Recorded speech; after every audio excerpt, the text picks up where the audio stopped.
Allah rızası için. Vatandaşlardan rica ederim bu fotoğrafı gören bize bir bilgi versin.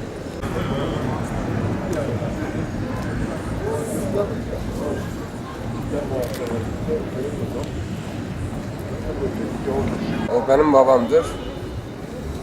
Hasan Katırcı. Pazar ertesi günü geliyor Elazığ'a.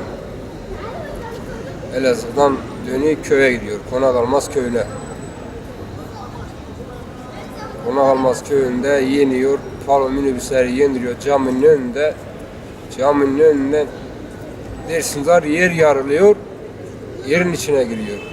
Arıyoruz, bulamıyoruz. Köyü de aradık, dağ, taşı da aradık, yok. Siması 84 yaşında bir, başında külah var. Hafif sakallı, şavlarlı. Zayıf bir adam. Ne düşmanımız var ne şeyimiz var. Bizim öyle bir şeyimiz yok.